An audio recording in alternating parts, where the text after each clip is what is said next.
Salutare, visitor. You are about to embark on a journey of discovery through the rich and fascinating history of classical Greece. You'll become fully immersed in the painstakingly detailed world built for Assassin's Creed Odyssey, which you are free to explore at your own pace, without any danger or time pressure. For a directed experience, take one of the many guided tours curated by prominent historians and archaeologists. Along the way, exchange words with some of Greece's most famous historical persons. The classical Greece you are about to explore is at the peak of its glory. This period is synonymous with grand accomplishments of the physical and the mental. Architectural marvels which still stand today dot its landscape, while towering achievements in philosophy, political systems, and art still influence our modern society in profound ways. We hope you become engrossed in the dazzling riches of ancient Greece and welcome you to your visit.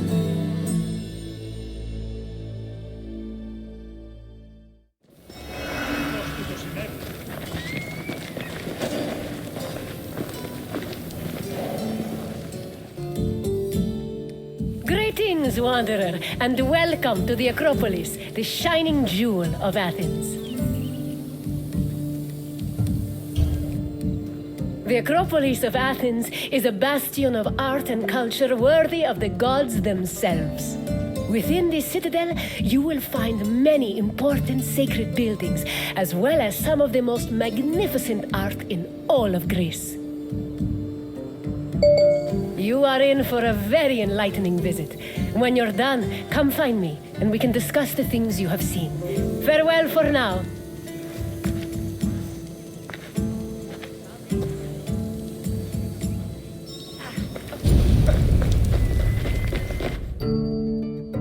The Acropolis has gone through many changes in its long history. It began as a simple rock, was settled as early as the Neolithic period, and then became a fortress in the Mycenaean period. Stone buildings started appearing in the 7th century BCE, but the famous structures whose ruins remain visible today date mainly from a period of construction in the 5th century BCE. The location of the Acropolis is closely tied with Athens' foundation myth. Supposedly, it was the site where Athena and Poseidon competed for the city's patronage. This connection gave the Acropolis a sacred aura, and it was considered the religious heart of the city.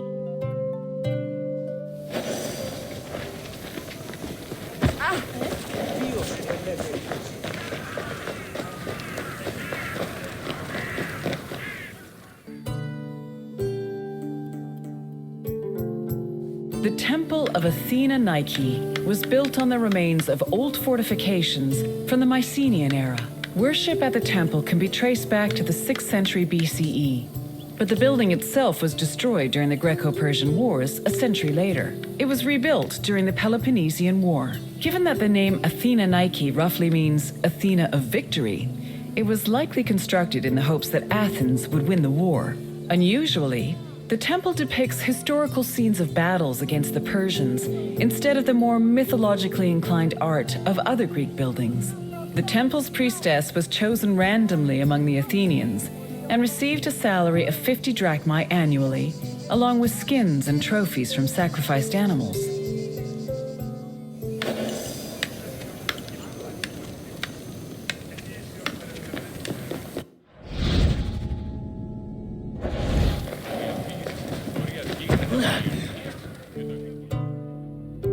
The Acropolis was built up over a long period, due in no small part to its partial destruction during the Greco-Persian Wars.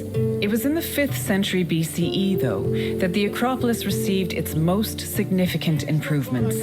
This period was an extremely prosperous time for Athens, both financially and culturally. With a booming economy bolstered by trade and the Lavrion silver mines, Pericles, the leader of Athens, financed a huge project to rebuild the citadel.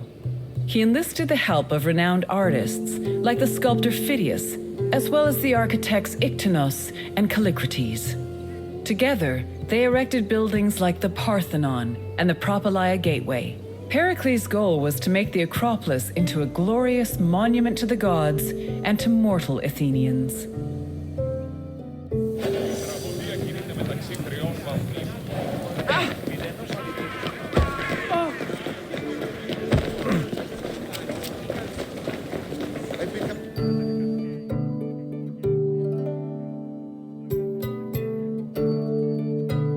Behind the Propylaea was the giant bronze statue of Athena Promachos, or Athena who fights on the front lines. That name was reflected in the spear and shield the statue held in its hands. It was erected in the mid-5th century BCE by the artist Phidias. According to an inscription, it took 9 years to make and cost almost 500,000 drachmae. At approximately 10 meters tall, the statue was apparently so large that Pausanias claimed its helmet and spear tip could be seen from the sea near Cape Sunion, 60 kilometers away.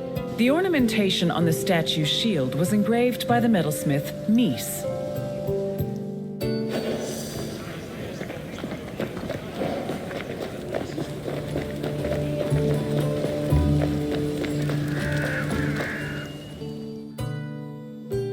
The Aerophoroi were young girls between the ages of 7 and 11 who were in charge of special rites. A list of 4 girls was drafted by the Assembly of Citizens, from which the High Magistrate, the Archon Basileus, chose 2 to serve as Aerophoroi for the year. The girls lived in a house on the Acropolis. They were in charge of carrying sacred objects and weaving the peplos of Athena. The peplos was a sacred robe offered to Athena during Panathenea, a festival held in her honor.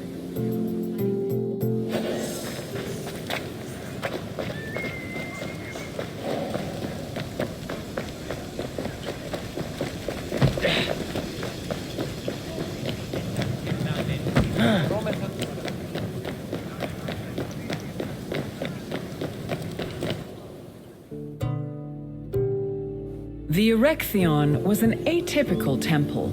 It was dedicated not only to Athena Polias, but also to Kekrops, the mythical founder of Athens, his son Erechtheos, and even Poseidon, the sea god who challenged Athena for possession of the city. The temple was divided into sections. The eastern part housed a statue dedicated to Athena, while the western section jointly belonged to Poseidon and Erechtheos. Meanwhile, King Kekrop's grave was believed to be under the caryatid porch. Under the temple was a crypt that was said to contain the sacred snakes of Athena. The snakes may have had a sweet tooth because the priestesses of Athena allegedly fed them honey cakes.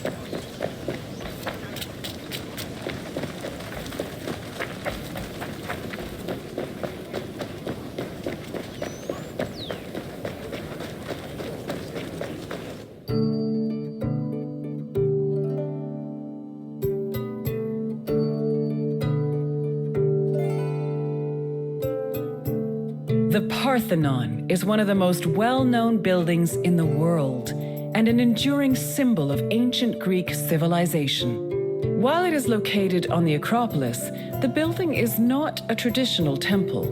It was built by the sculptor Phidias and the architects Callicrates and Ictinus as a great monument to the glory of the city of Athens. That glory is evident in its many carvings. One of the most carved monuments in Greek architecture, the Parthenon's decorations depict several mythological scenes. These include the birth of Athena, her fight against Poseidon for the patronage of Athens, the gods' battle with the giants, and the procession of the great Panathenea.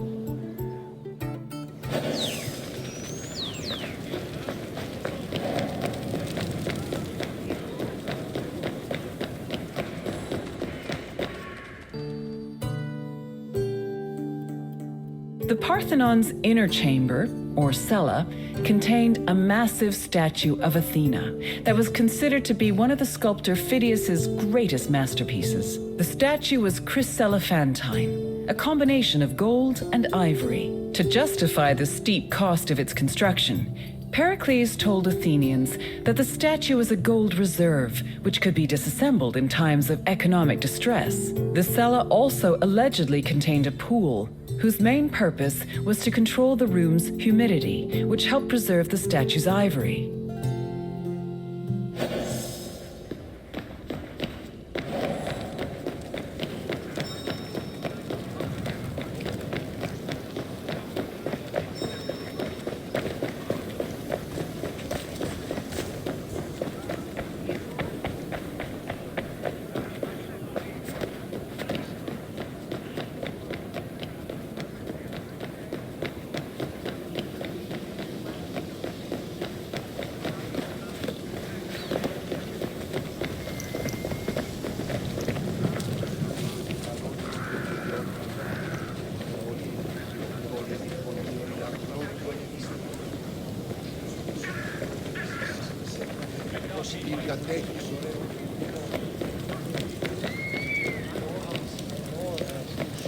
Enjoy your visit. I will see you soon.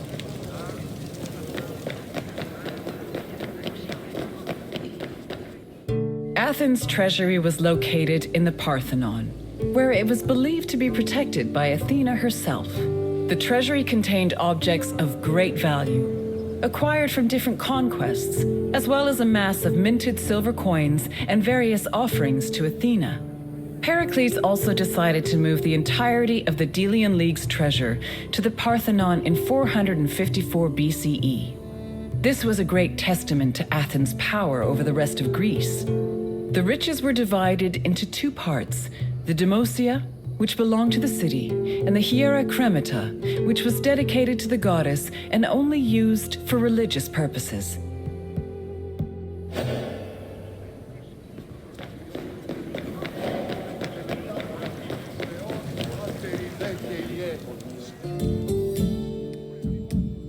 And what did you think of the Acropolis? It truly is quite something, isn't it? A sacred sanctuary and an architectural marvel, all in one. If you have any questions, don't hesitate to ask.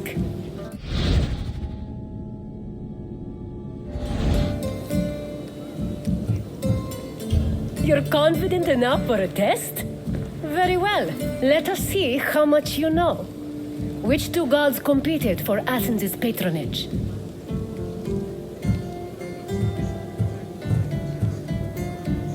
Correct.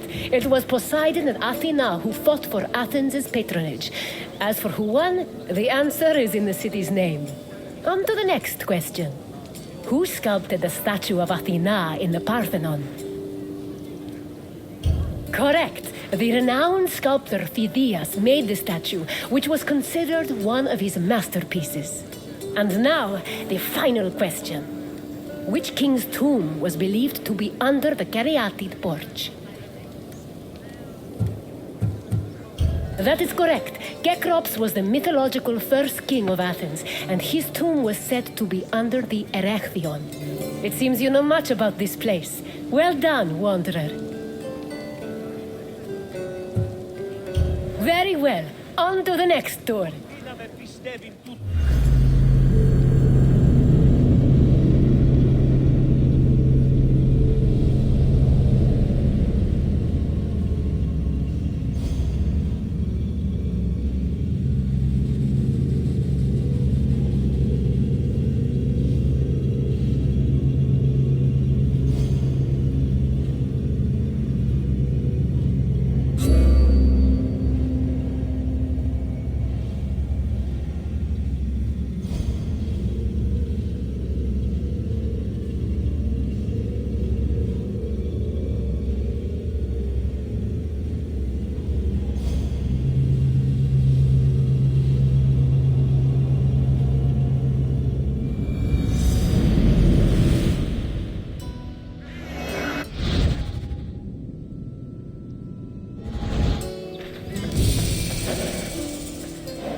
Welcome, traveler. to the ruins of Mycenae. My name is Herodotus, and I am a traveler from Hyrcanassus. I retrace the cause of various events, such as wars and great calamities. I describe what I see and record what I'm told, all with the aim of providing a better understanding of why these things occur. Look for me to introduce you to many sites. These are the ruins of Mycenae, center of the old Mycenaean civilization. It was home to great warriors and heroes. In many ways, places like Athens and Sparta stand on the shoulders of its accomplishments. This tour will take you through its ruins and introduce you to its most important monuments, revealing its history in the process. I hope you enjoy yourself. I'll be waiting for you at the end of your visit.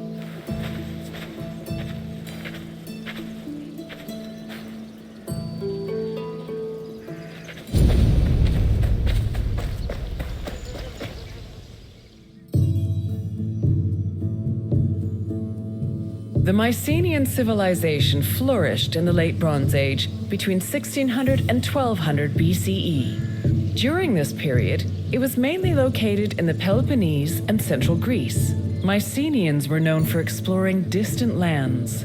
Notably, they battled the Hittite-allied city of Walusa in a conflict that was believed to be the inspiration for Homer's Trojan War. But the Mycenaean people didn't only travel to fight. They learned much from their neighbors, the Minoans of Crete, such as how to write syllabic script on clay tablets. Such tablets provide evidence that Mycenaeans spoke an early form of Greek. They also tell of how great Mycenaean kings ruled over their warriors from opulent palaces in places like Mycenae, Thebes, and Knossos.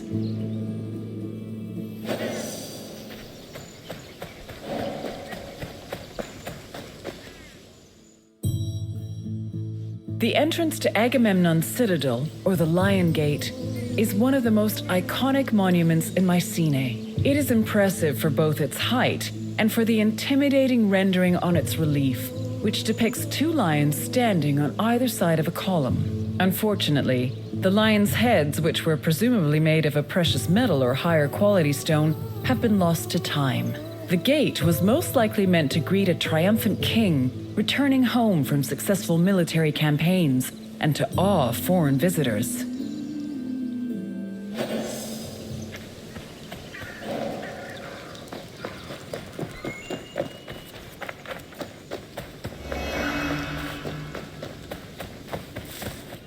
When these shafts were discovered by archaeologist Heinrich Schliemann in 1876, he believed the 6 gold-filled graves to be connected with the family of the great king Agamemnon, even going so far as to proclaim a gold mask he found within to be the death mask of Agamemnon. However, this was refuted by later excavations, which showed that the 19 bodies buried in the shafts dated back to a few hundred years before Agamemnon was even born. In fact, at the time of the body's burial, the Lion Gate and the citadel walls had not even been built yet. It's estimated that the people in the graves were members of the first Mycenaean dynasty. The graves later became a place of worship for Mycenaean kings who raised walls to protect them. These walls helped preserve several incredible artifacts, including women's jewelry, death masks, and masterfully crafted weapons.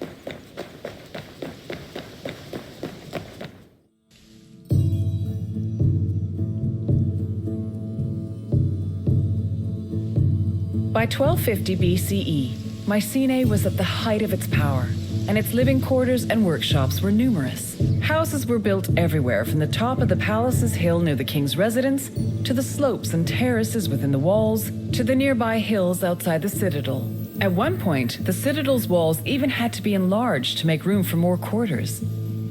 The people who lived inside the citadel were those with high status in either the military, religious, or administrative sectors of the kingdom. This is reflected by the ceramic and metal vessels inside the houses, as well as their painted plastered walls.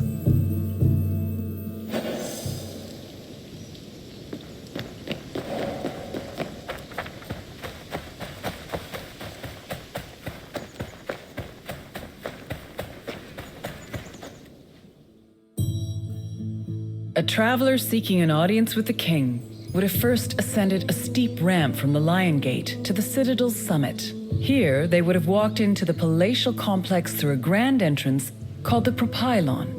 Once inside, their gaze would immediately be drawn to the palace's main hall, a monumental area known as the Megaron.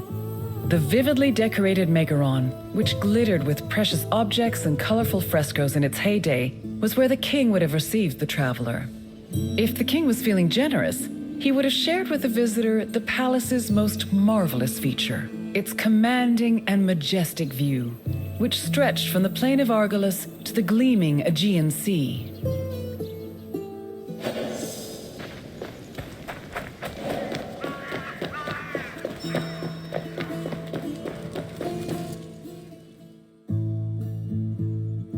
It was in this palace where a legendary Mycenaean king like Agamemnon would have held court. According to Homer and other poets, Agamemnon led the Greeks in the sack of Troy. Stories say that he was a fearsome warrior on par with Achilles, but also an overly ambitious and arrogant ruler. He sacrificed his own daughter, Iphigenia, to convince Artemis to grant his ship's passage to Troy. After conquering the city, he returned to Mycenae with mounds of riches and a Trojan named Cassandra as his concubine. Agamemnon's wife, Clytemnestra, was not pleased with her husband's sacrifice of their daughter. She plotted to murder her husband out of anger. The plot was successful, and, depending on the version of the story, Agamemnon was either murdered in his bath by Clytemnestra or killed by his cousin Aegisthus during a banquet.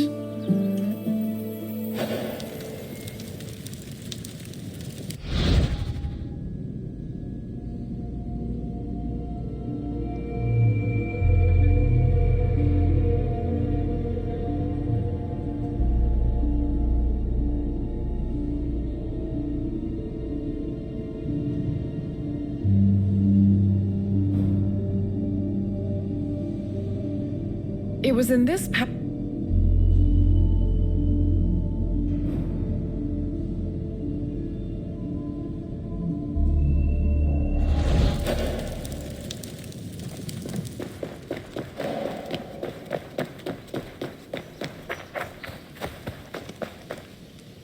You've completed the tour. I trust it was an eye-opening experience. Though it did not last, Mycenae was a sort of precursor to what would eventually become the Greek civilization we know today. It's important we remember them, if only to avoid repeating their mistakes. Now, what else would you like to do? Then let's begin. First, I have quite a simple question. Which ancient city may have been the inspiration for Homer's depiction of Troy? No, the Meginians who were at war with Troy in the first place. Thebes played an important role in the tragedy of Oedipus, but it was not the basis for Troy. Keep trying. Which ancient city may have been the inspiration for Homer's depiction of Troy? Knossos was the supposed site of the legendary Minotaur, but it did not inspire Troy, although I am certain the Trojans wished they had a Minotaur on their side during the war. Either way, try again. Yes, the Mycenaeans' conflict with the city of Wilusa allegedly inspired Homer's Trojan War. Now for the second question. Agamemnon sacrificed his daughter Iphigenia to convince which god to allow him to proceed to Troy? Agamemnon sacrificed Iphigenia to reconcile with Artemis, who then allowed his ships to pass to Troy. Now, one last question. What was the name of Agamemnon's Trojan concubine? No, Clytemnestra was Agamemnon's wife. Try a different answer. Correct. Following the sack of Troy, Agamemnon sailed home with the Trojan prophetess named Cassandra. You've studied the ruins well, traveler. I appreciate your desire for more knowledge. Let us continue.